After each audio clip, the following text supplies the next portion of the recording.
Le souffle de l'homme des montagnes se coupa dans sa gorge. Il venait d'écarter une pile de peaux de castor dans sa cabane. Une paire d'yeux verts terrifiés le fixait dessous les fourrures. Virgil Garrett était seul dans ces montagnes de Californie depuis 3 ans. Pendant tout ce temps, il ne s'était jamais attendu à trouver une femme cachée dans sa cabane. Encore moins une femme qui semblait à moitié morte de faim. Elle était si effrayée qu'elle aurait pu détaler comme un dime blessé.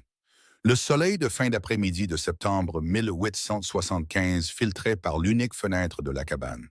Il projetait une lumière dorée dans la pièce.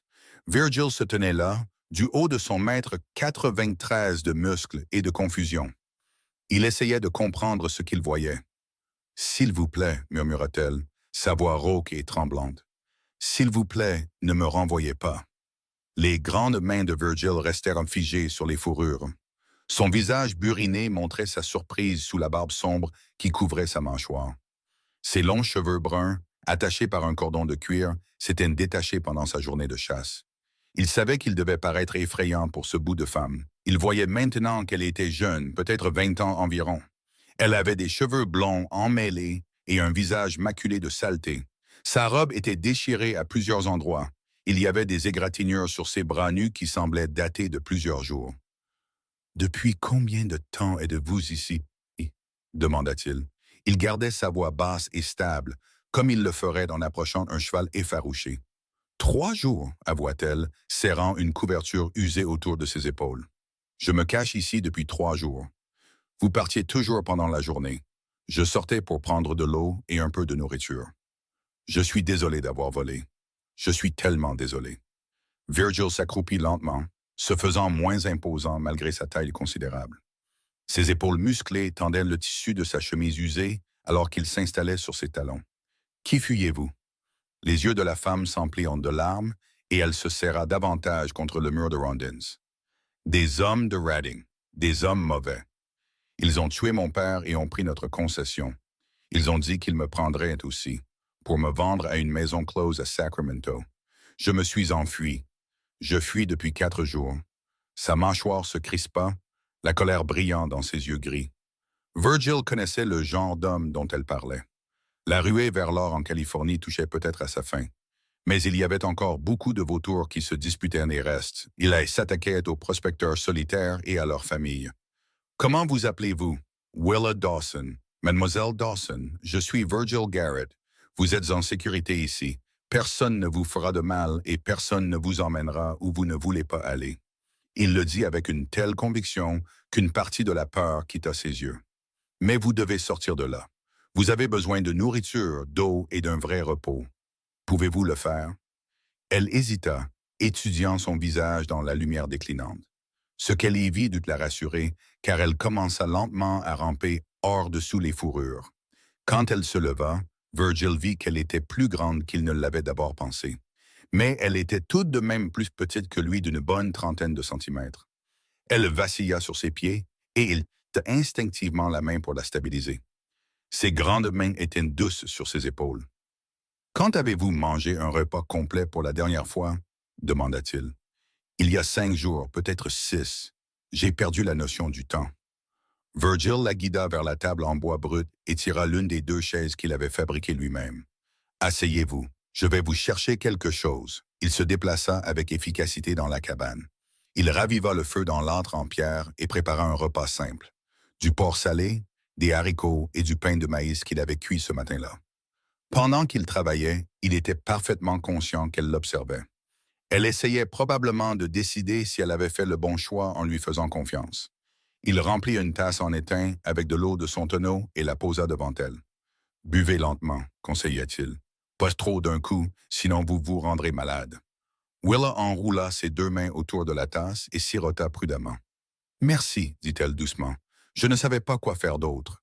J'ai vu votre cabane depuis la crête il y a 3 jours, et je vous ai regardé partir.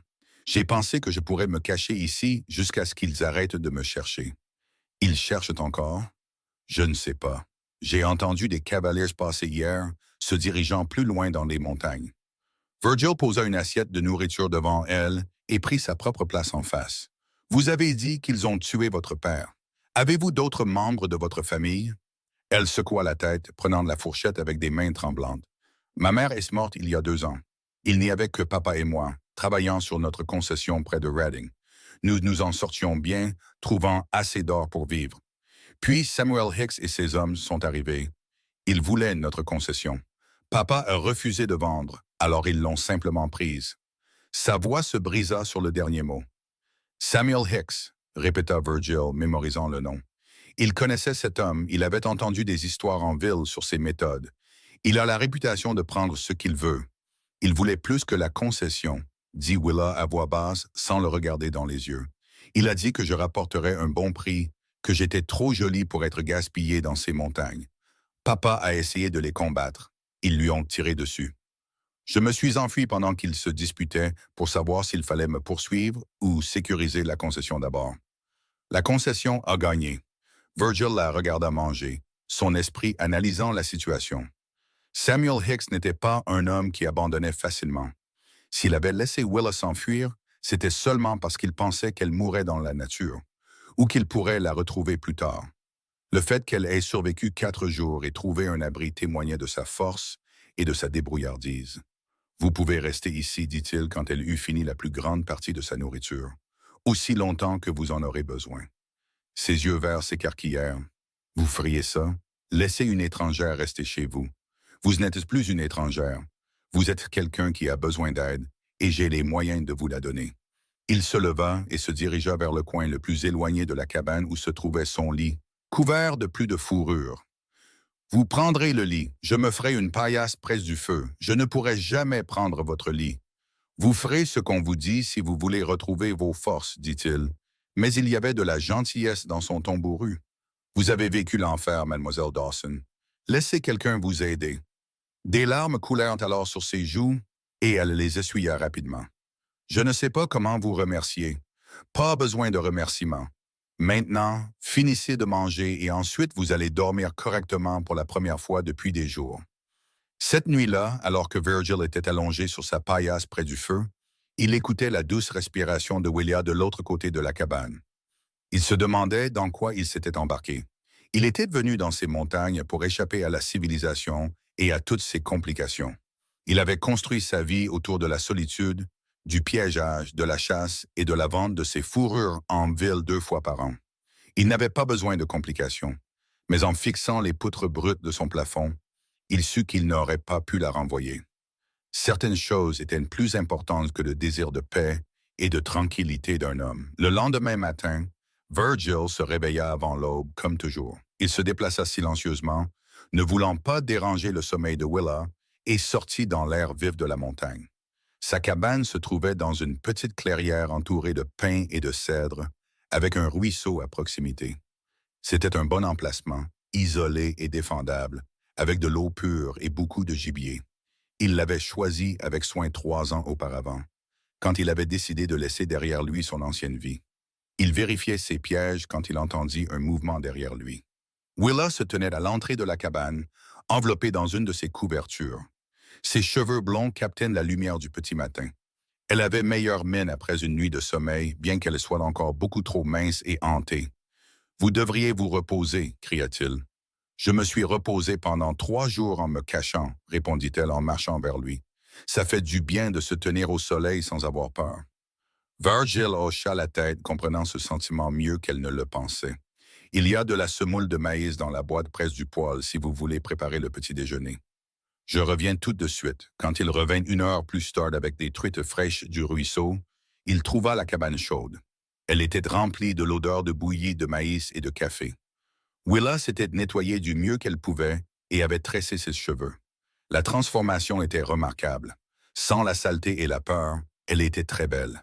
Elle avait des traits délicats et ses yeux verts saisissants qui semblaient voir à travers lui.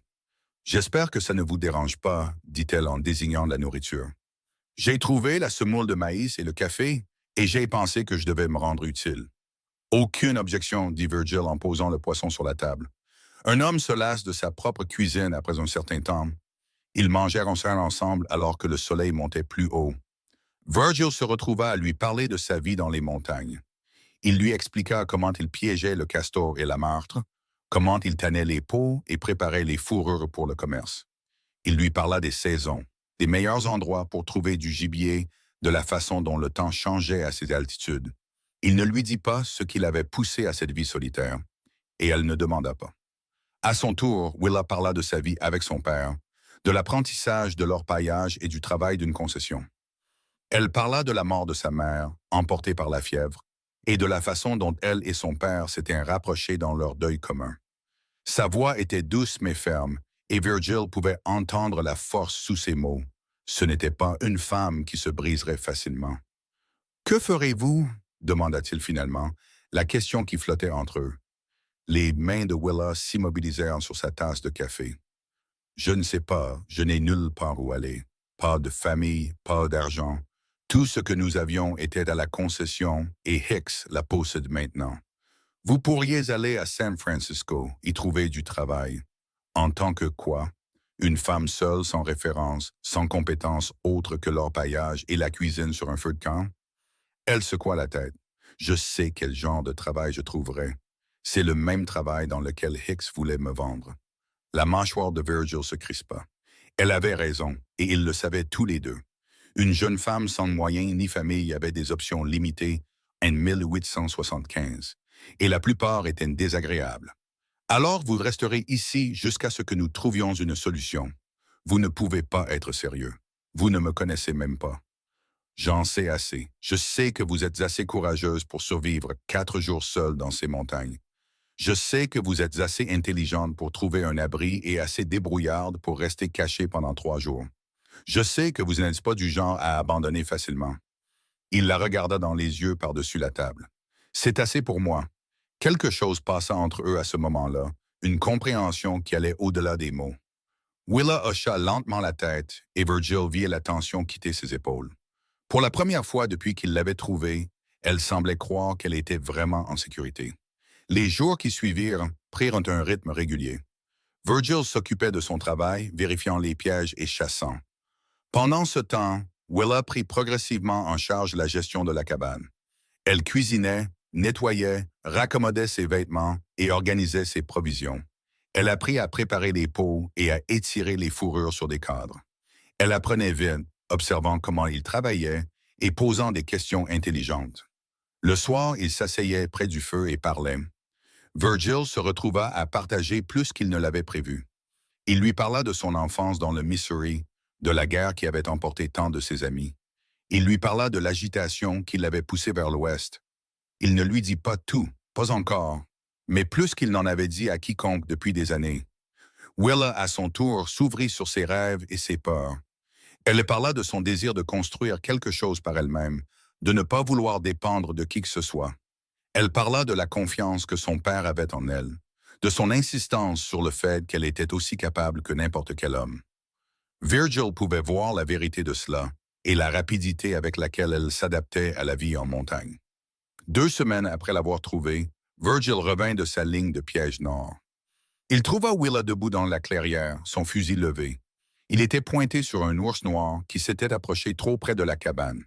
Ses mains étaient instables, sa posture correcte. L'ours, un jeune mâle, semblait plus curieux que menaçant. Mais Virgil savait que cela pouvait changer en un instant. « Doucement, dit-il à voix basse en s'approchant par le côté, il ne fait qu'explorer. Faites du bruit, il s'en ira. » Willa ne baissa pas le fusil, mais elle se mit à crier, sa voix forte et autoritaire. L'ours grogna, décidant clairement que les humains étaient plus de problèmes qu'ils n'en valaient la peine, et retourna dans la forêt. C'est seulement alors que Willa baissa l'arme, ses mains commençant à trembler sous l'effet de la réaction tardive. Virgil lui prit doucement le fusil. « Vous avez bien fait. Très bien fait. Où avez-vous appris à manier une arme? Mon père me l'a appris. Il disait qu'une femme dans la nature devait savoir se protéger. » Elle leva les yeux vers lui, et il vit un mélange de peur et d'exaltation dans son expression. « Je n'en avais jamais pointé un sur quelque chose de vivant auparavant. Vous avez gardé votre sang-froid. C'est ce qui compte. » Il voulut la prendre dans ses bras pour la réconforter, mais il se retint. Des limites existaient entre eux, tacites, mais réelles. Elle était une invitée dans sa maison, sous sa protection. Il n'avait pas le droit de la considérer comme plus que cela, peu importe à quel point il en avait envie. Mais cette nuit-là, alors qu'ils étaient assis près du feu, Willa se rapprocha de lui plus que d'habitude, et quand elle parla, sa voix était douce. « Je me sens en sécurité ici avec vous. Je ne me suis pas senti en sécurité depuis la mort de ma mère. Peut-être même pas avant. Mais ici, dans cette canne avec vous, j'ai l'impression que rien ne peut m'atteindre. » Virgil baissa les yeux sur elle, sur la lumière du feu dansant dans ses yeux verts, et sentit quelque chose bouger dans sa poitrine. « Rien ne t'atteindra. Je te donne ma parole. Pourquoi êtes-vous si gentil avec moi? Vous ne me devez rien. » Peut-être que je suis juste égoïste, dit-il, essayant d'alléger l'atmosphère. Vous êtes une bien meilleure cuisinière que moi, et la cabane n'a jamais été aussi propre. Elle sourit, mais cela n'atteignit pas ses yeux. Soyez sérieux, Virgil. Il resta silencieux un long moment, fixant les flammes. Je sais ce que c'est que de n'avoir nulle part où aller, d'avoir tout perdu et de sentir que le monde vous a tourné le dos. Quelqu'un m'a aidé une fois, quand j'en avais le plus besoin. C'est peut-être ma chance de rendre l'appareil. Que vous est-il arrivé? Demanda-t-elle doucement. Virgil prit une profonde inspiration. J'avais un ranch dans le Missouri, un petit endroit, mais c'était le mien. J'avais un associé, un homme avec qui j'avais servi à la guerre. Nous l'avons construit ensemble. Puis un hiver, j'étais sorti vérifier le bétail pendant une tempête. Je suis revenu pour trouver la maison brûlée, mon associé mort. J'ai appris plus tard que des hommes que nous avions contrariés pendant la guerre nous avaient retrouvés. Ils cherchaient à se venger pour quelque chose qui n'était même pas de notre faute. Ils ont brûlé tout ce que j'avais et m'ont laissé avec rien d'autre qu'un cheval et les vêtements que je portais. La main de Willa trouva la sienne, ses doigts s'entrelaçant avec les siens. Je suis tellement désolé. C'était il y a longtemps. J'ai dérivé vers l'ouest, j'ai fait divers boulots, j'ai fini par piéger. J'ai construit cet endroit de mes propres mains.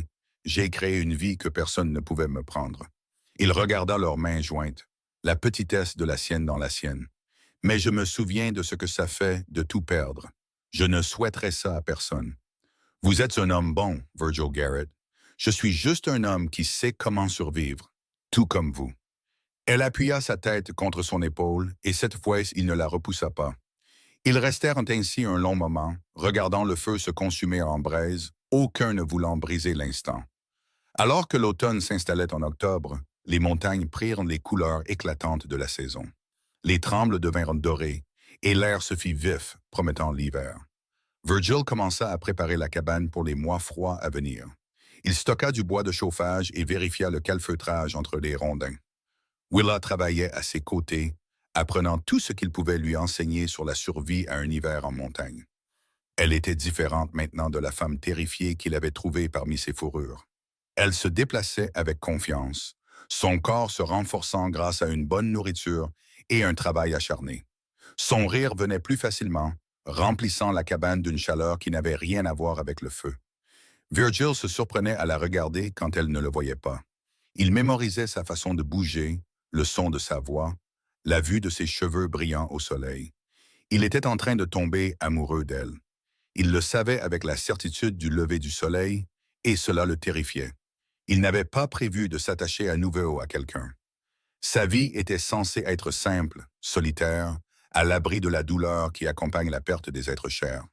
Mais Willa avait tout changé, simplement en existant dans son espace, en apportant la vie et la lumière à son exil auto-imposé. Un soir de mi-octobre, alors qu'ils préparaient le dîner ensemble dans le petit coin cuisine de la cabane, Willa se tourna brusquement vers lui. « Pensez-vous parfois à retourner à la civilisation? Je veux dire... » Virgil s'arrêta de couper les légumes. « Parfois, pas souvent. Pourquoi demandez-vous ça? Je pensais à l'hiver. Nous serons enneigés ici pendant des mois, juste nous deux. Ce n'est pas convenable. Les gens en ville parleront s'ils l'apprennent. Laissez-les parler. Nous connaissons la vérité. La connaissons-nous? » Elle le regardait avec une intensité qui fit battre son cœur. « Quelle est la vérité, Virgil? » Il posa le couteau et se tourna pour lui faire face complètement. « La vérité, c'est ce que tu avais besoin d'aide et je te l'ai donné. La vérité, c'est que tu es devenue importante pour moi et je ne suis pas prêt à te voir partir. La vérité, c'est que je n'ai pas été aussi heureux depuis des années et ça me fait plus peur que je ne veux l'admettre. » Willa s'approcha, assez près pour qu'il puisse sentir le savon au pain qu'elle avait utilisé pour se laver les cheveux. « Je ne veux pas partir. Je ne veux pas retourner à Reading ou aller à San Francisco ou n'importe où ailleurs. Je veux rester ici avec toi, Willa, dit-il, sa voix rauque d'émotion. Je sais ce que je dis. Je sais ce que ça signifie. Sa main se leva pour toucher sa joue barbue. J'ai 22 ans, Virgil. J'ai travaillé sur une concession d'or, j'ai vu mon père mourir et j'ai survécu seul dans la nature. Je ne suis pas une jeune fille naïve qui ne comprend pas ses propres pensées. Je tiens à toi plus que je ne tiens à toi. Je crois que je suis en train de tomber amoureuse de toi. Les grandes mains de Virgil se posèrent sur son visage, son contact incroyablement doux pour un homme de sa taille et de sa force.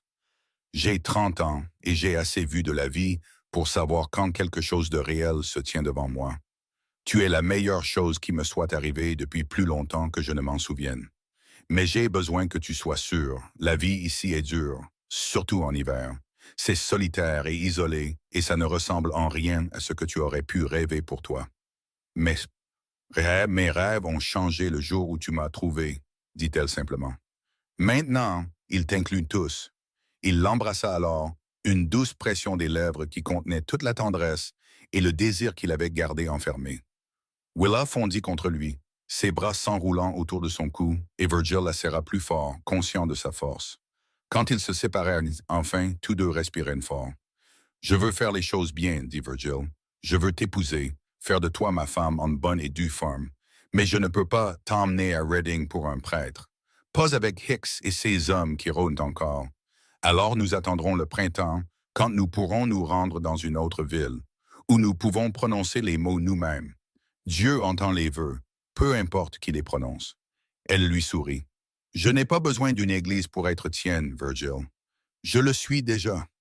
Ils se tinrent près du feu cette nuit-là, les mains jointes, et se firent leurs promesses. Virgil jura de la protéger, de subvenir à ses besoins, de l'aimer tous les jours de sa vie.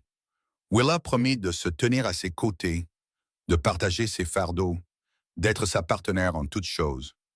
Les mots étaient simples mais sincères, et quand ils scellèrent leurs vœux par un autre baiser, Virgil sentit quelque chose s'apaiser dans sa poitrine, une agitation qui durait depuis des années. Cette nuit-là, ils partagèrent le lit pour la première fois.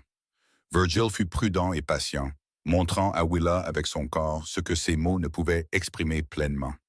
Après, elle reposa dans ses bras, sa tête sur sa large poitrine, traçant des motifs distraits sur sa peau.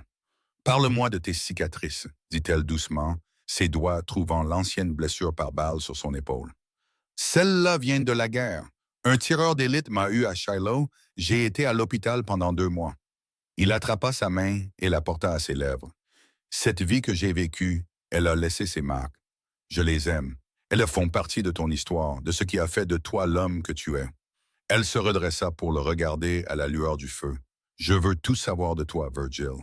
Chaque cicatrice, chaque histoire, chaque morceau de ton passé. » Alors il lui raconta. Oh, il parla tard dans la nuit des batailles et des pertes, des amis qui n'étaient pas rentrés chez eux. Il parla du ranch, de l'incendie et du long voyage vers l'ouest. Il ne retint rien, et Willa écouta tout, sa main ne quittant jamais la sienne, sa présence un réconfort dont il ne savait pas avoir besoin. À son tour, elle partagea davantage de sa propre histoire. Elle lui parla des derniers jours de sa mère, de lui tenir la main alors que la fièvre l'emportait. Elle parla du chagrin de son père et de la façon dont il s'était jeté dans le travail de la concession, utilisant le travail physique pour engourdir la douleur émotionnelle. Elle décrivit le jour où Hicks était venu, la façon dont son père s'était tenu droit, même en sachant qu'il était en infériorité numérique, le son du coup de feu qui avait mis fin à sa vie. « Je devrais haïr tous les hommes pour ce qu'ils ont fait, » dit-elle. « Mais au lieu de ça, je t'ai trouvé. Comment ça se fait? C'est peut-être l'équilibre, l'univers qui reprend et qui redonne. » Virgil la serra plus fort. Ou peut-être qu'on a juste eu de la chance. Je préfère l'explication de la chance. Alors qu'octobre se transformait en novembre, les premières neiges arrivèrent sur les hauteurs. Virgil continua son travail, enseignant maintenant à Willa à parcourir ses lignes de piège avec lui.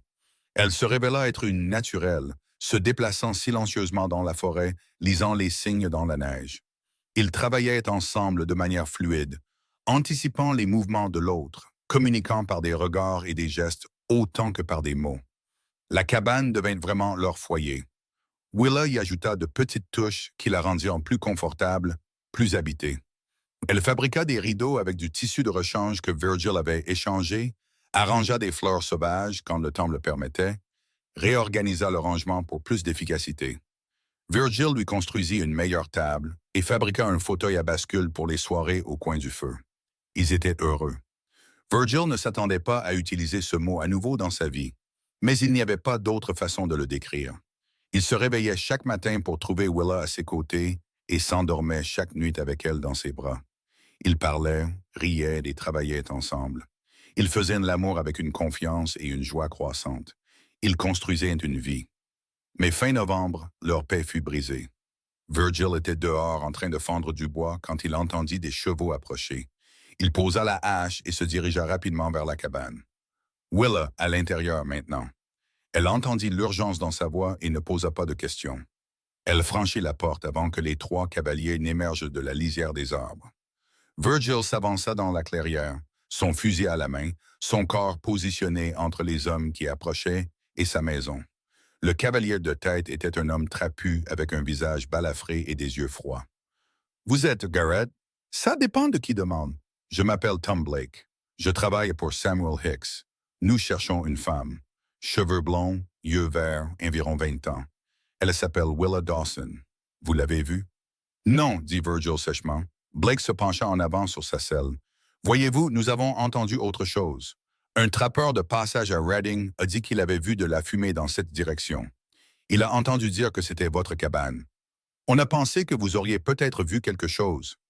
Je n'ai vu personne d'autre que vous trois, et je vous serais reconnaissant de continuer votre chemin. » Un des autres hommes, plus jeune avec un sourire méchant, prit la parole. « On pourrait juste fouiller l'endroit. » Le fusil de Virgil se leva doucement, pointé sur la poitrine du jeune homme. « Vous pourriez essayer. » Blake leva une main. « Doucement. Pas besoin de problème. Mais vous devriez savoir que M. Hicks a offert une récompense substantielle pour le retour de Mlle Dawson. 500 $. C'est beaucoup d'argent pour un homme des montagnes. Votre argent du sang ne m'intéresse pas et j'ai fini de parler. Vous avez 10 secondes pour faire demi-tour avant que je ne commence à tirer. » Les trois hommes échangèrent des regards. Les yeux de Blake se plissèrent. « Vous faites une erreur en la protégeant. Hicks n'oublie pas et il ne pardonne pas. 1. Elle est sa propriété, légale et contraignant. 2. Le doigt de Virgil se déplaça vers la gâchette. Blake jura mais tira sur la tête de son cheval. « Vous n'avez pas fini d'entendre parler de News Garrett. L'hiver ne durera pas éternellement et quand le printemps viendra, nous serons de retour. » Ils s'éloignèrent et Virgil attendit qu'il soit hors de vue avant de baisser le fusil. Ses mains étaient instables, mais son cœur battait la chamade. Il se tourna pour trouver Willa debout à l'entrée, le visage pâle. « Ils m'ont trouvé, murmura-t-elle.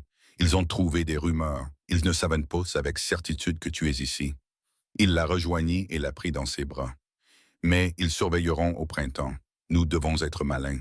Peut-être que je devrais partir. Aller ailleurs. Je t'ai mis en danger. » Pas question. Les bras de Virgil se resserrèrent autour d'elle. « Tu es ma femme maintenant. Peu m'importe si ce ne sont que des mots prononcés entre nous. Tu es à moi et je suis à toi.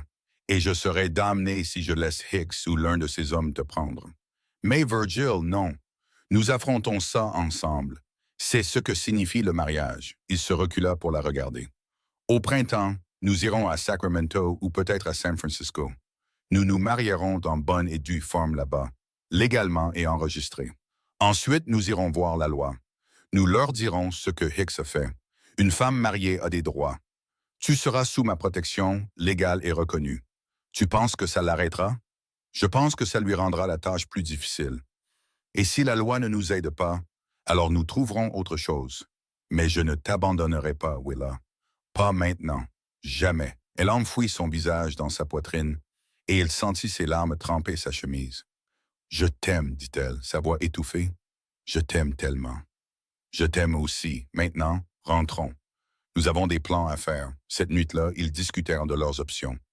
Virgil avait un peu d'argent de côté grâce à son commerce de fourrure. Assez pour prendre un nouveau départ ailleurs si nécessaire. Il pourrait aller au nord, en Oregon, ou même dans le territoire de Washington. Il pourrait changer de nom, disparaître dans l'une des villes en pleine croissance où personne ne les connaîtrait. Mais tous deux hésitaient à abandonner la vie qu'ils avaient construite dans les montagnes. C'est notre maison, dit Willa en regardant autour de la cabane. Je ne veux pas la quitter. Alors nous nous battrons pour la garder, mais nous le ferons intelligemment. Virgil étala une carte approximative qu'il avait dessinée de la région. Au printemps, avant que le col ne soit complètement ouvert, nous nous dirigerons vers l'ouest, à Sacramento. C'est une ville plus grande, avec plus de force de l'ordre. Nous nous marierons qu'un bonnet due forme, et ensuite, nous déposerons une plainte pour ce que Hicks a fait. Meurtre et tentative d'enlèvement. Ce sont des accusations graves. Tu penses que quelqu'un se souciera d'un prospecteur mort? Ils s'en soucieront si nous faisons assez de bruit. Et j'ai quelques contacts de mes jours à l'armée. Des hommes qui me doivent des faveurs. L'un d'eux est maintenant un marshal fédéral, travaillant à Sacramento. C'est un homme bon. Il écoutera. L'espoir brilla dans les yeux de Willa. Tu penses vraiment que ça pourrait marcher? Je pense que nous avons une chance de nous en sortir, mais nous devons être préparés au pire. Cela signifie que je vais t'apprendre à mieux tirer et que nous allons mettre en place des signaux en cas de problème. Si tu vois des cavaliers approcher et que je ne suis pas là, tu tires 3 coups de fusil. Je l'entendrai et j'accourrai. Virgil, je ne veux pas que tu sois en danger à cause de moi. Il lui prit le visage dans ses grandes mains. Écoute-moi, ma vie avant toi n'était qu'une existence. Tu m'as donné une raison de vivre à nouveau, de me soucier de demain. Quoi qu'il arrive, nous l'affronterons ensemble. Compris? Elle hocha la tête, de nouvelles larmes coulant sur ses joues. Ensemble. L'hiver s'installa autour d'eux avec une fureur vengeresse. Les neiges tombèrent drues et fréquentes, s'accumulant en couches épaisses autour de la cabane. Virgil et Willa s'installèrent dans l'intimité forcée d'être bloqués par la neige ensemble, et plutôt que de s'agiter, ils trouvèrent tous deux le contentement dans cette proximité. Ils lisaient à voix haute les quelques livres que Virgil possédait, jouaient aux cartes et aux échecs, se racontaient des histoires sur leur passé. Virgil enseigna à Willa tout ce qu'il savait sur la survie. Elle apprit à tirer avec une précision croissante, à lire le temps, à naviguer grâce aux étoiles et aux points de repère. Elle pouvait poser un collet, dépecer un lapin et préparer une peau aussi bien que n'importe quel homme des montagnes. Plus important encore, elle apprit à faire confiance à son instinct, à se déplacer avec confiance dans la nature qui l'avait autrefois terrifiée. En retour, Willa apporta douceur et chaleur à la vie rude de Virgil. Elle chantait en travaillant. De vieilles chansons que sa mère lui avait apprises. Elle embellissait la cabane de petites manières, avec une attention particulière aux détails. Elle l'aida à voir la beauté qu'il avait cessé de remarquer, soulignant la façon dont les cristaux de glace se formaient sur les fenêtres, ou comment le coucher de soleil peignait la neige en or et en rose.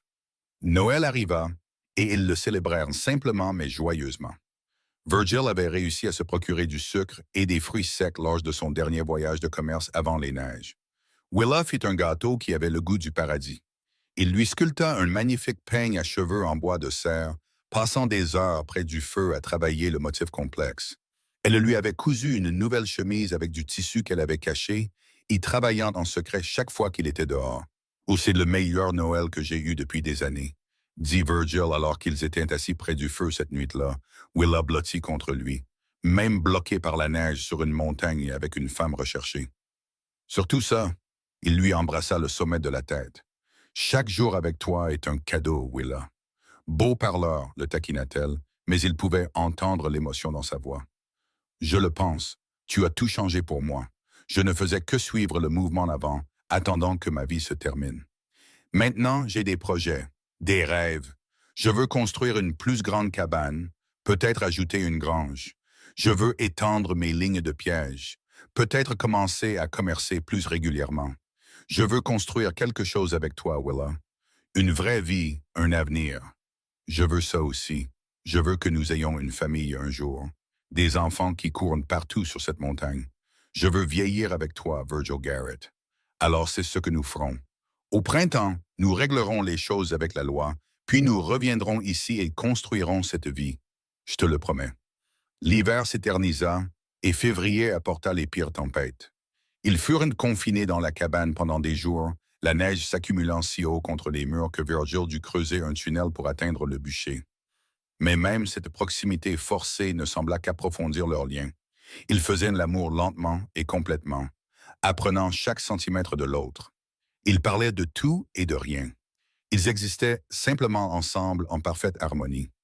Une nuit de début mars, alors que le pire de l'hiver se terminait enfin, Willa réveilla Virgil dans l'obscurité. « Je dois te dire quelque chose. » Il se réveilla instantanément, alerte au danger. « Qu'est-ce qui ne va pas? » « Rien ne va mal. Du moins, je ne pense pas. » Même dans la faible lumière du feu couvant, il pouvait voir sa nervosité. « Virgil, je crois que je suis enceinte. » Pendant un instant, il ne put respirer. Puis la joie l'inonda, si intense qu'elle en était presque douloureuse. « Tu es sûr? » « Aussi sûr que je peux l'être. J'ai manqué mes règles 2 fois maintenant, et je me sens nauséeuse le matin. » Ma mère était pareille quand elle me portait, du moins c'est ce qu'elle m'a dit. Virgil la prit dans ses bras, la tenant comme si elle était en verre. « Un bébé. Nous allons avoir un bébé. Es-tu heureux? » demanda-t-elle, sa voix faible. « Heureux, Willa. Je suis terrifié et ravi, et plus reconnaissant que je ne peux le dire avec des mots. Tu m'as tout donné, un foyer, de l'amour, et maintenant ça. Comment pourrais-je être autre chose qu'heureux? » Elle se détendit contre lui, et il sentit son sourire contre sa poitrine. « J'avais peur que tu ne veuilles pas d'enfants. Nous n'en avons jamais vraiment parlé. Je veux tout avec toi. Des enfants, un avenir, vieillir ensemble, tout ça. » Il posa sa main sur son ventre encore plat. « Nous y arriverons, Willa. Je vous garderai tous les deux en sécurité. Je le jure. Je sais que tu le feras. » Je n'en ai jamais douté. Ils restèrent éveillés pendant des heures à parler du bébé, à faire des projets, à imaginer leur avenir. Virgil sentit une protectivité féroce monter en lui, encore plus forte que ce qu'il ressentait déjà pour Willa. Il protégerait sa famille, quoi qu'il en coûte. Hicks et ses hommes ne les toucheraient pas. Ils mourraient avant de laisser faire ça. Alors que mars avançait et que les neiges commençaient à fondre, Virgil commença à se préparer pour leur voyage à Sacramento. Il emballa soigneusement, y compris l'argent qu'il avait économisé, et tous les documents qu'il avait sur son identité et son droit à la terre. Il nettoya et huila ses armes, emballa des munitions et s'assura qu'ils avaient assez de provisions pour le voyage. « Quand partons-nous? » demanda Willa en le regardant travailler. « Dès que le col sera assez dégagé. Encore 1 semaine, peut-être 2. Je veux partir avant que Hicks n'envoie plus d'hommes ici. » Il la regarda, le gonflement à peine perceptible de son ventre. « Comment te sens-tu? Peux-tu supporter le voyage? Je suis plus forte que je n'en ai l'air, tu te souviens? Et les nausées matinales s'améliorent. Je peux monter à cheval. Nous irons lentement et prudemment. Pas de risque, pas avec un bébé. » La nuit avant leur départ, Virgil fit une dernière vérification de la cabane, s'assurant que tout était sécurisé. Ils détestaient quitter leur maison, même temporairement, mais ils savaient que c'était nécessaire. Ils avaient besoin de la protection de la loi et de la légitimité d'un vrai mariage. Ils devaient affronter Hicks et ses accusations de front. Ils chargeaient les chevaux à l'aube quand Virgil l'entendit. Le son de plusieurs chevaux approchant rapidement. Son sang se glaça. « Willa, rentre tout de suite. » Mais il était trop tard. 6 cavaliers firent éruption dans la clairière, les encerclant avant qu'ils ne pussent réagir. Samuel Hicks était en tête, un homme corpulent, avec des vêtements chers et des yeux cruels. Derrière lui se trouvaient Blake et 5 autres, tous armés. « eh bien, » dit Hicks, sa voix aussi douce que de l'huile. « Mademoiselle Dawson, nous vous cherchions. » Virgil se plaça devant Willa, la main sur son arme. « Vous êtes sur une propriété privée. Partez maintenant. » « Je ne crois pas. Voyez-vous, Mademoiselle Dawson et moi avons des affaires inachevées. Son père me devait de l'argent et elle va rembourser cette dette en travaillant. »« C'est un mensonge, » dit Willa, sa voix tremblante mais forte. « Mon père ne vous a jamais rien dû. Vous l'avez assassiné et volé notre concession. » Des paroles audacieuses de la part d'une voleuse. Vous vous êtes enfui avec quelque chose qui m'appartenait. Le sourire de Hicks était reptilien. Mais je suis prêt à être raisonnable. Vous revenez avec moi maintenant et j'oublierai que votre ami ici a hébergé une fugitive. Elle n'ira nulle part avec vous, dit Virgil. C'est ma femme. Elle est sous ma protection. Hicks rit. Votre femme. Montrez-moi les papiers. Montrez-moi un certificat de mariage signé par un prêtre ou un juge de paix. Vous ne pouvez pas, n'est-ce pas? Parce que vous n'êtes qu'un autre homme des montagnes qui a profité d'une femme vulnérable. La loi ne le verra pas autrement. L'esprit de Virgil tournait à toute vitesse.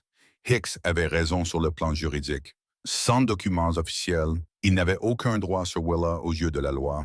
Et Hicks avait clairement l'avantage en termes de nombre.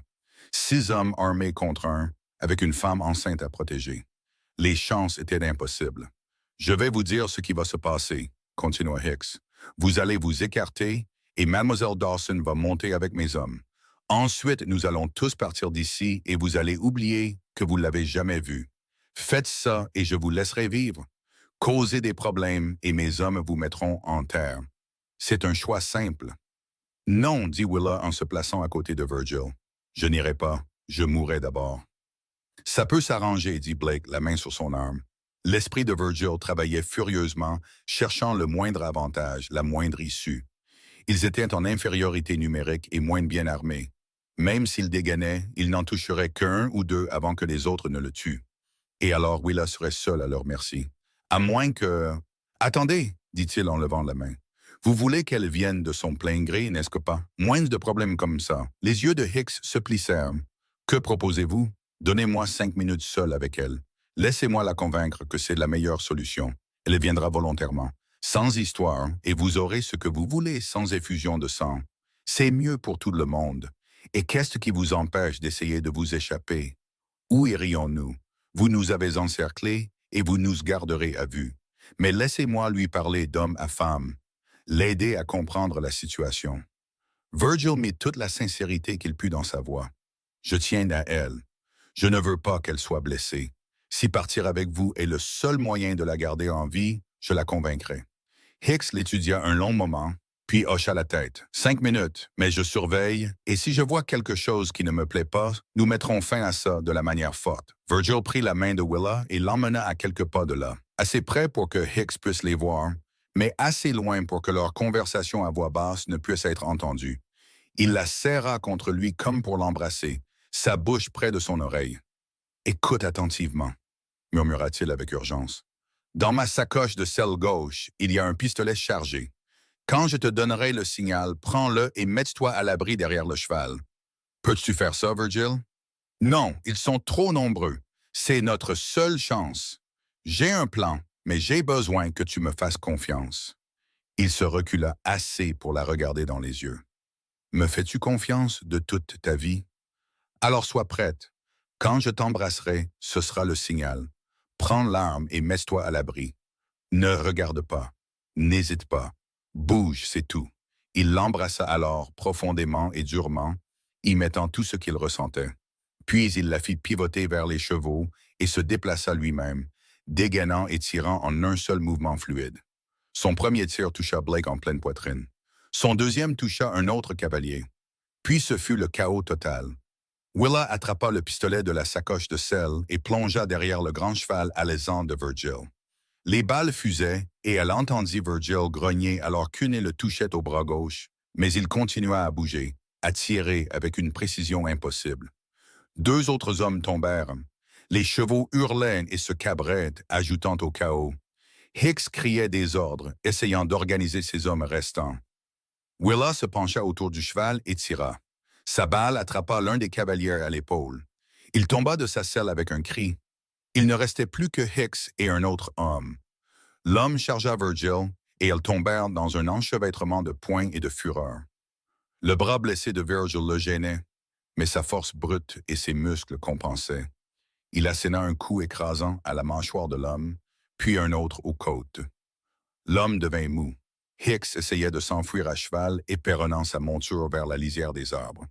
Willa se leva et visa soigneusement, comme Virgil le lui avait appris. Elle pressa la gâchette et Hicks sursauta sur sa selle. Son cheval continua de courir, mais Hicks s'affaissa vers l'avant, puis tomba, heurtant durement le sol. Soudain, tout était fini. La clairière était remplie de fumée et de l'odeur de la poudre à canon. 4 hommes étaient morts, un était inconscient, et Hicks était au sol, se tenant la jambe là où la balle de Willa l'avait touché. Virgil prit les armes de l'homme, puis se dirigea vers Hicks, appuyant sa botte sur la jambe blessée. Hicks hurla. « Vous allez me dire la vérité. Toute la vérité. Tout ce que vous avez fait au père de Willa. Chaque concession que vous avez volée. Chaque personne que vous avez blessée. et vous allez en témoigner en bonne et due forme quand nous arriverons à Sacramento. Allez au diable, cracha Hicks. Virgil appuya plus fort et Hicks hurla de nouveau. Je peux faire ça toute la journée. Ou vous pouvez coopérer, recevoir des soins médicaux et peut-être éviter la pendaison. C'est votre choix. Vous ne pouvez rien prouver. Nous verrons bien. Virgil regarda Willa. Va me chercher de la corde dans la grange. Nous l'emmenons à Sacramento pour qu'il soit jugé. 2 jours plus tard, ils arrivèrent à Sacramento avec Hicks attaché à un cheval. Sa jambe était bandée, mais son sort était scellé. Le marshal fédéral, un vétéran grisonnant nommé John Hayes, qui avait servi avec Virgil pendant la guerre, écouta leur histoire avec une colère croissante. Samuel Hicks, dit-il quand ils eurent fini, nous entendons des plaintes à son sujet depuis des mois, mais nous n'avons jamais eu assez de preuves pour agir. On dirait que vous nous avez donné exactement ce dont nous avions besoin. Que se passe-t-il maintenant? Demanda Willa. Maintenant, nous l'arrêtons officiellement et vous deux faites des déclarations officielles. Nous aurons besoin de vous pour témoigner lorsque cela ira en procès, mais ce ne sera pas avant quelques mois. Hayes regarda le bras bandé de Virgil. Vous devriez voir un médecin pour cette blessure. Ça ira, mais Marshall, nous avons besoin d'autre chose de votre part d'abord. Hayes haussa un sourcil. Oh? Nous avons besoin que vous nous mariez, légalement et en bonne et due forme, avec tous les documents appropriés. Je veux qu'il n'y ait aucun doute que Willa est ma femme, sous la pleine protection de la loi. Hayes sourit. Je pense que je peux arranger ça. J'ai un ami prêtre qui me doit une faveur. Donnez-moi une heure. Fidèle à sa parole, Hayes revint avec un prêtre itinérant. Et cet après-midi-là, dans le bureau du marshal, Virgil et Willa se marièrent en bonne et due forme. Virgil portait des vêtements propres empruntés à Hayes, et Willa avait acheté une robe simple mais belle dans une boutique voisine. La cérémonie fut courte mais sincère, et quand le prêtre les déclara mari et femme, Virgil embrassa Willa avec une telle tendresse que même Hayes détourna le regard en souriant. « Voilà, dit Hayes quand les papiers furent signés et attestés. Willa Garrett, anciennement Dawson, légal et reconnu dans toute la Californie et les territoires. Si quelqu'un essaie de vous prendre maintenant, il devra répondre à la loi fédérale. » « Merci, John, dit Virgil en serrant la main de son ami. Je vous dois une fière chandelle. Vous ne me devez rien. Vous m'avez sauvé la vie à Shiloh, vous vous souvenez? Je dirais que nous sommes à peu près quittes maintenant. Ils restèrent à Sacramento pendant 2 semaines, pendant que le bras de Virgil guérissait et que les premières procédures judiciaires contre Hicks avançaient. Willa témoigna du meurtre de son père et de la tentative d'enlèvement de Hicks. D'autres victimes se manifestèrent, encouragées par son courage, et bientôt, le dossier contre Hicks fut en béton. Il serait pendu pour meurtre et ses associés feraient face à de longues peines de prison. « C'est fini, dit Willa alors qu'il se préparait à retourner dans les montagnes. « C'est vraiment fini. Ça l'est maintenant. Nous pouvons rentrer chez nous et construire cette vie dont nous avons parlé. » Le trajet de retour à la cabane prit 5 jours. Et quand ils arrivèrent enfin dans la clairière et virent leur maison toujours debout, Willa pleura de soulagement. Ils étaient partis depuis 3 semaines, et elle avait eu terriblement peur qu'il lui soit arrivé quelque chose en leur absence. Mais elle était exactement comme ils l'avaient laissée, les attendant. Cette nuit-là, allongés dans leur lit avec Willa dans ses bras, Virgil ressentit une paix qu'il n'avait jamais connue. Ils étaient en sécurité, ils étaient légaux, ils étaient ensemble, et ils avaient toute leur vie devant eux. « Parle-moi de tes rêves, » dit Willa d'une voix endormie. « Ceux que tu as mentionnés à Noël. Je veux construire une plus grande cabane. Il faut plus de place avec le bébé qui arrive. Peut-être quelques chambres, une vraie cuisine. Je veux ajouter une grange, avoir du bétail, quelques poules, peut-être une vache laitière. Je veux étendre les lignes de pièges, augmenter les revenus pour que nous soyons à l'aise. Et je veux apprendre à notre enfant tout ce que je sais sur la survie ici, sur la vie en liberté. Ça a l'air parfait. Bien que j'ajouterais quelques petites choses à la ligne, comme un jardin, un grand, avec des légumes et des fleurs. Et peut-être une salle de bain un jour, avec une vraie baignoire. Et certainement plus de livres. Nous devons nous assurer que nos enfants sachent lire et écrire correctement. Des enfants, au pluriel, rit-elle doucement. Tu n'en veux pas plus d'un. J'en veux autant que tu es prête à m'en donner. Remplir cette montagne de petites Garretts qui courent partout, apprenant à piéger, à chasser et à cultiver des légumes. C'est un beau rêve, Virgil. C'est notre rêve maintenant. Nous le construirons ensemble. Les mois qui suivirent furent parmi les plus heureux de la vie de Virgil. Il se jeta à corps perdu dans l'agrandissement de leur maison, abattant des arbres et préparant le bois. La nouvelle cabane prit forme lentement mais sûrement. Elle avait 2 chambres, une pièce principale plus grande avec un vrai coin cuisine et un porche couvert qui donnait sur la clairière. Il construisit des meubles robustes, y compris un berceau pour le bébé qu'il sculpta avec des motifs complexes pendant les longues soirées. Willa travaillait à ses côtés quand son ventre grossissant le lui permettait, aidant à calfeutrer les murs et à préparer le potager. Elle cousait des rideaux et des vêtements de bébé, tricotait des couvertures et de minuscules bonnets. Elle chantait en travaillant, et Virgil s'arrêtait souvent juste pour l'écouter, s'émerveillant de la façon dont elle avait complètement transformé sa vie. En juin, ils retournèrent à Sacramento pour le procès de Hicks. Willa témoigna de nouveau, sa voix forte et claire, alors qu'elle décrivait ce terrible jour où son père avait été assassiné. Le jury délibéra moins d'1 heure avant de déclarer Hicks coupable de tous les chefs d'accusation. Il fut condamné à la pendaison, ainsi que Blake et 2 autres qui avaient participé au meurtre. Justice, dit Willa en quittant le palais de justice. Enfin, papa a obtenu justice. Il serait fier de toi, dit Virgil, son bras autour de ses épaules. Tellement fier de la femme que tu es devenue. Je l'espère. J'aime à penser qu'il veille sur nous d'une manière ou d'une autre, lui et maman. Ils retournèrent dans les montagnes juste au moment où l'été atteignait son apogée. Les fleurs sauvages étaient en pleine floraison, tapissant les prairies de couleurs éclatantes.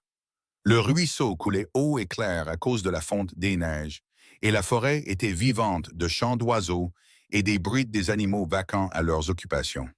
La grossesse de Willa se déroula sans problème. Elle resta active et en bonne santé, aidant aux travaux quotidiens de leur ferme. Virgil était constamment étonné de sa force et de sa résilience. Elle avait tant souffert, tant perdu, et pourtant elle affrontait chaque jour avec optimisme et joie. Fin août, alors que la chaleur de l'après-midi miroitait sur la clairière, le travail de Willa commença. Virgil avait fait venir une sage-femme d'un village voisin la semaine précédente. C'était une femme plus âgée nommée Martha, qui avait mis au monde des centaines de bébés au cours de sa longue vie. Elle prit les choses en main avec une efficacité calme, demandant à Virgil de chauffer de l'eau et de préparer des linges propres. Le travail dura toute la nuit et jusqu'au lendemain. Virgil faisait les 100 pas sur le porche, les poings serrés, se sentant totalement impuissant. Chaque cri de Willa lui déchirait le cœur. Il avait affronté des soldats ennemis, des animaux sauvages et des hors-la-loi désespérés sans crainte. Mais le son de sa femme en souffrance le détruisait complètement. Finalement, alors que le soleil se couchait le 2e jour, il l'entendit. Le cri faible et furieux d'un nouveau-né. Martha apparut à l'entrée, un sourire sur son visage buriné. « Vous avez un fils, un grand fils en bonne santé, et votre femme est fatiguée, mais elle va bien. Vous pouvez entrer maintenant. » Virgil entra dans la chambre sur des jambes tremblantes. Willa était allongée dans leur lit, les cheveux humides de sueur, mais son visage radieux. Dans ses bras se trouvait un petit paquet enveloppé dans l'une de ses couvertures faites à la main. Elle leva les yeux vers lui, des larmes coulant sur son visage. « Virgil, viens rencontrer ton fils. » Il s'approcha du lit et regarda le bébé. Le nourrisson avait une tignasse de cheveux noirs et agitait de minuscules poings en l'air, son visage rouge d'indignation. Virgil tendit un grand doigt et le bébé l'agrippa immédiatement avec une force surprenante. « Il est parfait, dit Virgil, sa voix rauque d'émotion. « Tu es parfaite. Je n'ai pas de mots pour ce que je ressens en ce moment. »« Je sais, je le ressens aussi. » Willa lui sourit. « Je pensais que nous pourrions l'appeler William, comme mon père. William Hayes Garrett, avec le 2e prénom pour le Marshal qui nous a aidés. C'est parfait, William Hayes Garrett. » Virgil prit délicatement le bébé des bras de Willa, le berçant contre sa large poitrine. « Bonjour, William. Je suis ton père, et je te promets ici et maintenant que je te protégerai toujours.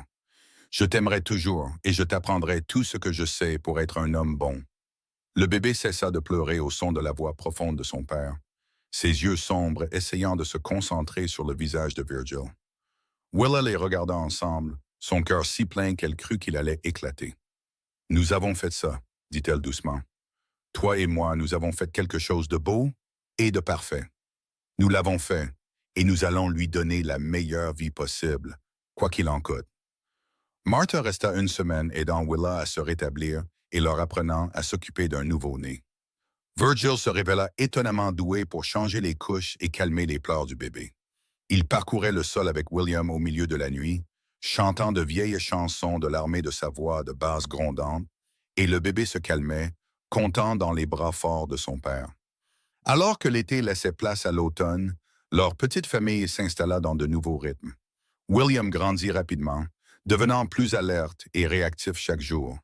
Il avait les yeux verts de sa mère et ce qui promettait d'être la couleur foncée de son père. C'était un bébé heureux, prompt à sourire et généralement content tant qu'il était nourri et au sec. Virgil partageait son temps entre son travail de piégeage et l'aide avec le bébé. Il construisit un berceau suspendu au plafond par des cordes pour que Willa puisse bercer William tout en travaillant dans la cuisine. Il fabriqua un porte-bébé pour pouvoir l'emmener avec lui lors de courts trajets, gardant son fils près de lui, même en vérifiant les pièges voisins. Willa retrouva rapidement ses forces et se jeta dans la gestion de leur ferme en expansion. Le jardin avait produit abondamment et elle passait de longues heures à conserver la nourriture pour l'hiver. Elle cousait, cuisinait et s'occupait de William avec un dévouement infatigable. Mais elle prenait aussi du temps pour Virgil, pour des moments calmes ensemble quand le bébé dormait, pour des conversations, des rires et l'intimité physique qu'ils désiraient tous les deux. « Es-tu heureuse ?» demanda Virgil un soir alors qu'ils étaient assis sur le porche, William endormi dans son berceau à l'intérieur. Les étoiles d'automne brillaient au-dessus d'eux et une brise fraîche portait l'odeur du pain et de l'hiver à venir. « Plus heureuse que je n'aurais jamais pu l'imaginer, » dit Willa en s'appuyant contre son épaule. « Il y a 1 an et demi, je me cachais dans tes fourrures, terrifié et seul. Maintenant, je t'ai toi. J'ai William, j'ai cette vie magnifique. Comment pourrais-je être autre chose qu'heureuse? J'y pense parfois à quel point j'ai failli manquer tout ça. Si j'avais vérifié mes fourrures un jour plus tôt ou un jour plus tard, si tu avais choisi une autre direction pour fuir, si l'une des 100 petites choses avait été différente, nous ne nous serions peut-être jamais trouvés. Mais nous nous sommes trouvés. C'est ce qui compte. Et maintenant, nous avons l'éternité. » Virgil la serra plus fort, lui embrassant le sommet de la tête. « L'éternité me semble tout à fait juste. » L'hiver revint sur les hauteurs, mais cette fois, Virgil et Willa l'affrontèrent en famille. La nouvelle cabane était chaude et spacieuse, pouvant facilement les accueillir tous les trois. William grandit et changea, apprenant à se retourner, puis à s'asseoir, puis à ramper avec un enthousiasme déterminé dans la pièce principale. Virgil s'allongeait sur le ventre par terre, faisant des grimaces à son fils, et William riait d'un pur délice. « Tu es doué avec lui », observa Willa un après-midi, regardant son mari et son fils jouer ensemble. « Il rend les choses faciles. C'est un si bon bébé. » Virgil souleva William et le lança doucement en l'air, le rattrapant en toute sécurité. Le bébé poussa des cris de joie. « Je n'ai jamais su que je pouvais aimer quelqu'un à ce point. Vous deux, vous êtes tout pour moi. » Alors que William approchait de son premier anniversaire, ils décidèrent d'organiser une fête. Virgil descendit au village le plus proche et invita quelques familles avec lesquelles il s'était lié d'amitié. Martha la sage-femme vint, ainsi qu'un jeune couple qui s'était installé à environ 8 kilomètres de là, et un trappeur plus âgé et sa femme Shoshone, avec qui Virgil commerçait régulièrement. C'était une fête simple, mais pleine de chaleur et de rire. Willa avait fait un gâteau et ils chantèrent des chansons autour de la table. William, submergé par toute cette attention, finit par s'endormir dans les bras de son père bien avant que les invités ne partent. Mais ce fut une journée parfaite, marquant non seulement la naissance de William, mais aussi la vie qu'ils avaient tous construite ensemble. Cette nuit-là, après que tout le monde soit parti et que la cabane soit silencieuse, Virgil et Willa se tinrent au-dessus du berceau de leur fils, le regardant dormir. « Merci, dit doucement Virgil. Pourquoi? Pour t'être caché dans mes fourrures, pour m'avoir fait confiance, pour avoir construit cette vie avec moi, pour William. Pour tout. » Il se tourna pour lui faire face, prenant ses mains dans les siennes. « J'étais perdu avant toi, Willa. Je dérivais simplement à travers les jours, attendant qu'ils se terminent. Tu m'as donné un but, de l'amour, un avenir. Tu m'as donné une raison de me réveiller chaque matin avec gratitude, au lieu de simplement suivre le mouvement. Tu m'as sauvé aussi, répondit-elle, des larmes brillant dans ses yeux. De toutes les manières dont une personne peut être sauvée. Tu as protégé mon corps, guéri mon cœur, et tu m'as donné un foyer et une famille. Tu es le meilleur homme que j'ai jamais connu, Virgil Garrett. Alors je suppose que nous sommes quittes. Elle sourit. Je suppose que oui. Les années qui suivirent furent bonnes.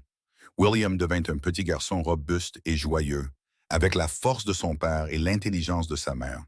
Il apprit à marcher et à parler, à aider aux tâches simples, à être doux avec les animaux. Virgil lui apprit les secrets de la forêt, le respect de la nature et la compréhension des rythmes des saisons. Willa lui apprit ses lettres et ses chiffres, lui lisant des histoires tous les soirs avant de dormir. Quand William eut 3 ans, Willa découvrit qu'elle était de nouveau enceinte. Cette fois, la grossesse fut plus difficile et elle passa plus de temps à se reposer. Virgil prit en charge encore plus de tâches ménagères, s'occupant de William et gérant les lignes de piège et le commerce. Il ne se plaignit jamais, abordant chaque tâche avec la même détermination constante qu'il mettait dans tout. Leur deuxième enfant, une fille qu'ils nommèrent Margaret Rose, arriva au printemps de 1880. Elle avait les cheveux blonds de sa mère et les yeux gris de son père. Et dès l'instant où elle respira, elle enroula ses 2 parents autour de son petit doigt. William était fasciné par sa petite sœur, voulant toujours aider à s'occuper d'elle, à la faire sourire. « Notre famille est complète », dit Willa un soir, allaitant Margaret, tandis que William jouait à ses pieds et que Virgil préparait le dîner. « L'est-elle » demanda Virgil avec un sourire. « Tu es sûr que tu n'en veux pas plus? Laisse-moi survivre à l'éducation de ces 2-là d'abord. Ensuite, nous en reparlerons. » Mais elle souriait et Virgil savait que, qu'ils aient plus d'enfants ou non, ils avaient construit quelque chose de beau et de durable. Leur maison était remplie d'amour et de rire, du chaos quotidien de la vie de famille. C'était tout ce dont ils n'avaient jamais osé rêver pendant ces années de solitude. À mesure que les enfants grandissaient, leur ferme aussi. Virgil avait étendu ses activités, vendant des fourrures non seulement à Reading, mais aussi à Sacramento et même à San Francisco. Ils n'étaient pas riches, loin de là, mais ils étaient à l'aise et en sécurité. Le jardin dont Willa avait rêvé s'épanouissait, fournissant des légumes frais tout l'été et des conserves pour l'hiver. Ils avaient des poules et une vache laitière. Et Virgil avait construit une vraie grange pour les abriter. La cabane avait grandi aussi, avec des ajouts et des améliorations chaque année. Il y avait maintenant une salle de bain, avec une vraie baignoire en cuivre que Virgil avait ramenée de la ville, bien que la remplir d'eau chaude soit encore un processus laborieux. Ils avaient plus de livres, un meilleur poêle, des fenêtres en verre qui laissaient entrer la lumière sans laisser entrer le froid. C'était une vraie maison, construite par leur travail et leur amour. L'histoire de leur vie s'était répandue dans les territoires. Willa, la femme qui avait survécu seule dans la nature et d'aidé à faire tomber un criminel notoire. Virgil, l'homme des montagnes qui avait tout risqué pour la protéger. Ils devinrent une sorte de légende, bien qu'ils aient essayé de minimiser la chose. Pour eux, ils n'étaient que des gens qui s'étaient trouvés et avaient choisi de construire une vie ensemble. Pour leur 5e anniversaire de mariage, incontent à partir de cette nuit, où ils avaient prononcé leurs vœux près du feu, Virgil emmena Willa à cheval dans une haute prairie qu'il avait découverte. C'était l'été et les fleurs sauvages étaient en pleine floraison, créant un tapis de couleurs qui s'étendait dans toutes les directions. Ils avaient laissé les enfants avec Martha pour la journée, leur première fois seuls ensemble depuis des mois. « C'est magnifique », souffla Willa en admirant la vue. « Pas aussi magnifique que toi. » Virgil descendit de cheval et l'aida à descendre, puis sortit une couverture de sa sacoche de sel et l'étendit sur le sol. Ils s'assirent ensemble, regardant les montagnes qui étaient devenues leur foyer. « Le regrettes-tu parfois ?» demanda Willa. « La vie que tu as laissée derrière toi, la solitude que tu avais. » Pas une seule seconde. Cette vie était vide, Willa. Cette vie avec toi et les enfants. C'est ça qui est réel. C'est ça qui compte. Il prit sa main, la portant à ses lèvres. « Je t'aime plus maintenant qu'il y a 5 ans, et je t'aimerai plus dans 5 ans. Chaque jour avec toi est un cadeau. Tu es devenu un vrai romantique, homme des montagnes. C'est toi qui fais ressortir ça en moi. » Il s'allongea sur la couverture, l'attirant à ses côtés. Ils regardèrent les nuages dériver, contents de la présence de l'autre, de la vie qu'ils avaient construite ensemble. Virgil, dit Willa après un moment. Je suis de nouveau enceinte. Il se redressa si vite qu'il la renversa presque. Tu es sûr? Très sûr. Enceinte d'environ 3 mois, je pense. Un large sourire fendit son visage barbu. Un autre bébé. C'est merveilleux. Tu es contente? Je suis terrifiée et ravie, comme les autres fois. Mais oui, je suis heureuse. Notre famille ne cesse de s'agrandir. Et d'une manière ou d'une autre, notre amour grandit pour s'adapter à chaque nouvelle personne. C'est comme de la magie. La meilleure sorte de magie. Il posa sa main sur son ventre encore plat. Garçon ou fille, peu importe. Tant que toi et le bébé êtes en bonne santé, c'est tout ce qui m'importe. Leur troisième enfant, un autre garçon qu'ils nommèrent Thomas, arriva cet hiver-là. C'était un bébé bruyant et exigeant, complètement différent de ses frères et sœurs faciles à vivre. Mais il remplit leur maison d'encore plus de vie et d'énergie, et William et Margaret adoraient leur petit frère, même quand il était grognon. Les années passèrent, chacune apportant de nouvelles joies et de nouveaux défis.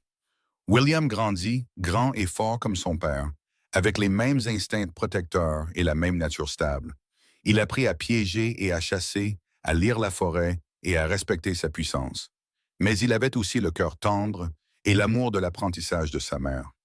Il pouvait réciter de la poésie aussi facilement qu'il pouvait dépecer un lapin, et il abordait les deux avec le même enthousiasme. Margaret était féroce et indépendante, insistant pour apprendre tout ce que son frère aîné apprenait. Elle pouvait tirer aussi bien que n'importe quel garçon de son âge, monter à cheval comme si elle était née sur une selle, et argumenter avec l'habileté d'un avocat. Mais elle avait aussi un côté tendre, soignant les animaux blessés et lisant des histoires à Thomas quand il faisait des cauchemars. Thomas était le sauvageon, se mettant toujours dans des situations difficiles et rentrant à la maison avec des vêtements déchirés et des genoux écorchés. Mais il avait un rire qui pouvait illuminer une pièce et un cœur qui aimait farouchement. Il adorait ses frères et sœurs et ses parents avec une égale passion, et il remplissait leur vie de chaos et de joie à parts égales. En 1885, alors que William avait 10 ans, Margaret 7 et Thomas 5, une sécheresse frappa la Californie. Les neiges d'hiver furent légères et la chaleur estivale brutale. Les ruisseaux qui coulaient normalement toute l'année se réduisirent à des filets d'eau. Le gibier se fit rare et le jardin peinait malgré tous les efforts de Willa. Virgil prit la décision de déménager la famille à des altitudes plus basses pour un temps.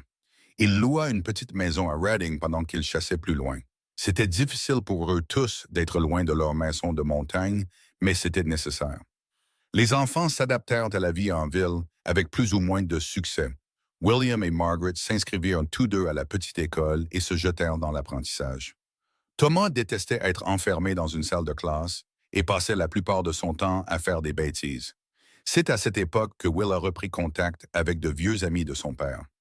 Elle en apprit davantage sur sa vie avant sa naissance, sur ses rêves et ses luttes. Elle visita sa tombe pour la première fois, apportant des fleurs et lui parlant de ses petits-enfants, de la vie qu'elle avait construite avec Virgil. Cela lui apporta un sentiment de clôture dont elle ne réalisait pas avoir besoin. La sécheresse prit fin au printemps de 1886 et la famille Garrett retourna avec soulagement dans sa maison de montagne. La cabane avait bien résisté à l'hiver et tout était comme ils l'avaient laissé. Ils replantèrent le jardin, reconstituèrent les réserves et reprirent leur routine familière. « Ça m'a manqué », dit Willa un soir alors qu'ils étaient assis sur le porche, regardant les enfants jouer dans la clairière. « La vie en ville était intéressante, mais c'est ici que nous appartenons. » D'accord, bien que les enfants aient beaucoup appris à l'école, nous pouvons continuer leur éducation ici. J'ai pensé à commander plus de livres, peut-être engager un tuteur pour venir pendant les étés. Comme tu le jugeras bon, c'est toi l'intelligente de la famille. Willa rit et lui tapa sur le bras. Tu es bien assez intelligent, Virgil Garrett. Ne te sous-estime pas. Alors que les enfants entraient dans l'adolescence, de nouveaux défis surgirent. William, maintenant âgé de 16 ans, était courtisé par plusieurs familles ayant des filles à marier. C'était un beau jeune homme, grand et large d'épaules comme son père, avec la même nature stable et protectrice. Mais il ne montrait aucun intérêt pour aucune des filles, disant à ses parents qu'il n'était pas prêt à penser au mariage. Margaret, à 13 ans, devenait une beauté, avec les traites de sa mère et sa propre indépendance féroce. Elle n'avait aucun intérêt pour les arts domestiques au-delà de ce qui était nécessaire à la survie. Elle passait la plupart de son temps à s'entraîner avec des armes ou à monter à cheval dans les montagnes. Willa s'inquiétait parfois qu'elle soit trop sauvage, mais Virgil insistait sur le fait qu'elle était parfaite telle qu'elle était. Thomas, à 11 ans, commençait enfin à se calmer un peu, canalisant son énergie pour aider son père avec les lignes de piège et apprendre le métier familial. Il avait un talent naturel pour ça, capable de se déplacer dans la forêt comme de la fumée et de lire les signes des animaux mieux que quiconque Virgil n'ait jamais vu. Au printemps de 1891, Virgil amena William pour une longue expédition de piégeage. Il laissa Margaret et Thomas aider leur mère à gérer la ferme. Ils partirent pendant 6 semaines, voyageant profondément dans les hautes terres. Et c'est pendant ce voyage que Virgil eut une longue conversation avec son fils aîné sur la vie, l'amour et l'avenir. « Tu es un homme maintenant », dit Virgil un soir alors qu'ils étaient assis près de leur feu de camp. « Assez vieux pour faire tes propres choix dans la vie. Ta mère et moi voulons que tu saches que quoi que tu décides, nous te soutiendrons.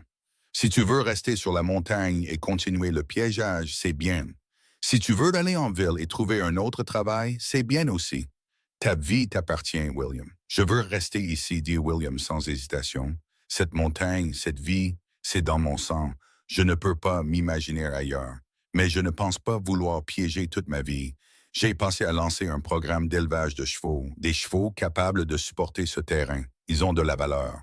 Je pense qu'il y a un commerce à faire. Virgil hocha la tête, pensif. C'est une bonne idée, intelligente.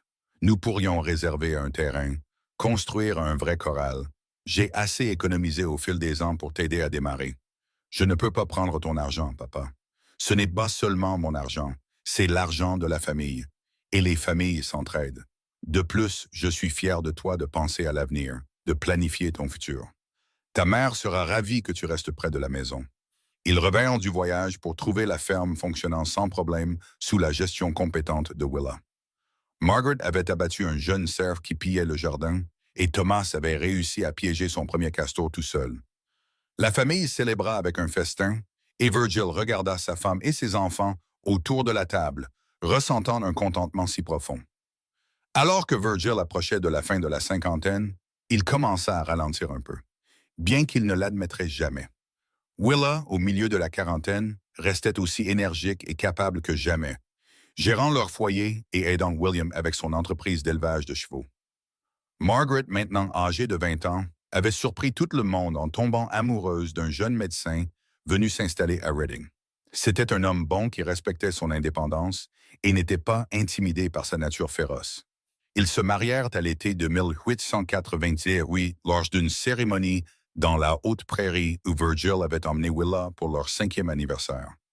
Thomas, à 18 ans, était devenu le meilleur trappeur de la région, avec une réputation qui rivalisait avec celle de son père. Mais il ne montrait aucun intérêt à s'installer, préférant passer des mois dans la nature, ne revenant que pour vendre ses fourrures et passer du temps avec sa famille. À l'automne de 1899, à l'approche du nouveau siècle, Virgil et Willa célébrèrent leur 24e anniversaire. Ils étaient seuls dans la cabane, les enfants tous grands et vivant leur propre vie, bien que tous soient restés proches. C'était étrange d'avoir à nouveau la maison silencieuse après tant d'années de bruit et de chaos, mais aussi paisible. « Nous l'avons fait », dit Willa, blotti contre Virgil dans leur lit. « Nous avons élevé 3 bonnes personnes et construit une vie qui a duré. Nous l'avons fait, mais j'avoue que le chaos me manque parfois. Laisse le temps faire. Margaret attend un bébé, tu sais. Elle me l'a dit la semaine dernière. Nous allons être grands-parents. » Le visage de Virgil s'illumina. Un petit enfant. C'est merveilleux. Son mari le sait. Bien sûr qu'il le sait. Elle le lui a dit en premier, comme il se doit. Willa rit de son empressement. Tu vas être un grand-père insupportable, n'est-ce pas? Absolument. J'ai gagné ce droit. Il la serra plus fort. Peux-tu croire que ça fait 24 ans que je t'ai trouvé caché dans mes fourrures? Parfois, j'ai l'impression que c'était hier. D'autres fois, j'ai l'impression que nous avons toujours été ensemble, comme s'il n'y avait jamais eu de temps avant nous. Je sais ce que tu veux dire. Tu fais autant partie de moi maintenant que mon propre cœur. Plus peut-être. Je ne pourrais pas survivre sans toi, Willa. Heureusement que tu n'auras pas à le faire. Je prévois de rester dans les parages pour très, très longtemps. Virgil Garrett, tu es coincé avec moi, la meilleure chose avec laquelle j'ai jamais été coincé. Le nouveau siècle arriva avec espoir et promesse. Margaret donna naissance à une petite fille en bonne santé en mars de l'an 1900, la nommant Willow Rose en l'honneur de sa mère et de sa grand-mère. Virgil tint sa petite fille avec des larmes aux yeux, s'émerveillant de la façon dont le cercle de la vie continuait, comment l'amour se multipliait et grandissait. William se maria quelques mois plus tard avec une jeune femme sensée qui partageait son amour des chevaux et de la vie en montagne. Ils construisirent une maison sur un terrain adjacent à la ferme principale et l'entreprise d'élevage de chevaux de William continua de prospérer. Thomas, de manière surprenante, rencontra une femme lors d'un de ses rares voyages à Sacramento et se maria en moins de 3 mois.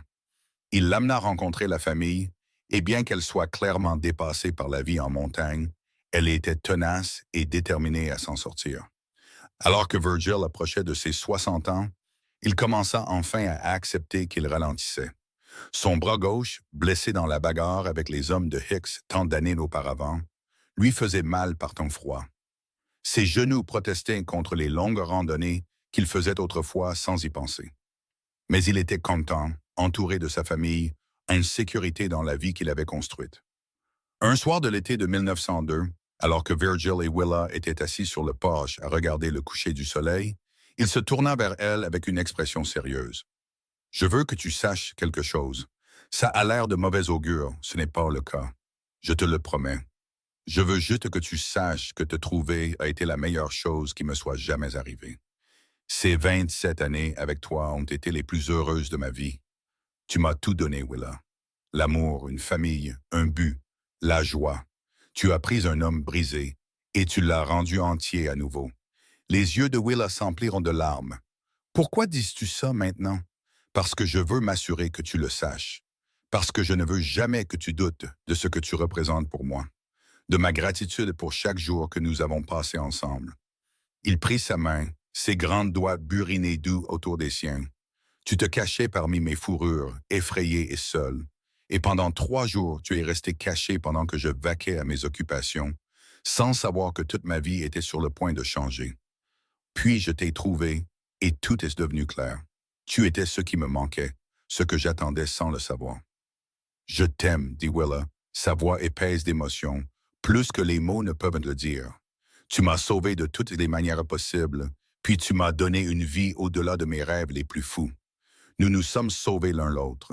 C'est comme ça que ça marche avec le véritable amour. » Il la serra contre lui et ils s'assirent ensemble alors que le soleil peignait le ciel de nuances d'or et de rose. 2 personnes qui s'étaient trouvées contre toute attente et avaient construit quelque chose de beau et de durable.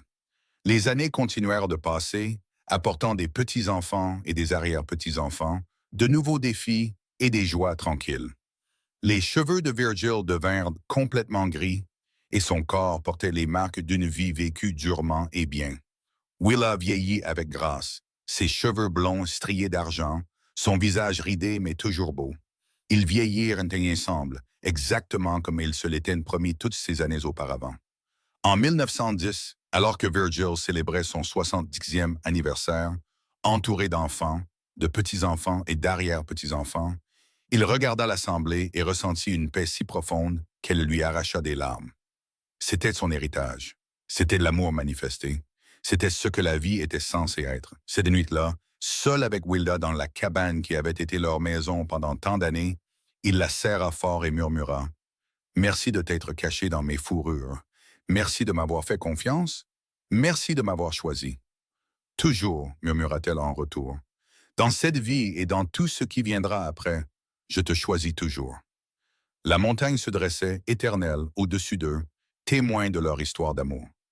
De la femme terrifiée se cachant parmi les fourrures à la matriarche d'une famille prospère, Willa avait parcouru un long chemin. De l'homme des montagnes solitaires au père et grand-père bien-aimés, Virgil avait trouvé son but. Ensemble, ils avaient construit non seulement une maison, mais une dynastie d'amour qui continuerait longtemps après leur départ. Et les soirs calmes, quand le vent murmurait à travers les pins et que les étoiles brillaient sur les montagnes de Californie, on pouvait presque entendre leur rire résonner dans la clairière. Leçon de deux âmes qui s'étaient trouvées contre toute attente et s'étaient accrochées, construisant un amour qui durerait pour toujours. Leur histoire devint une légende dans les montagnes, transmise de génération en génération.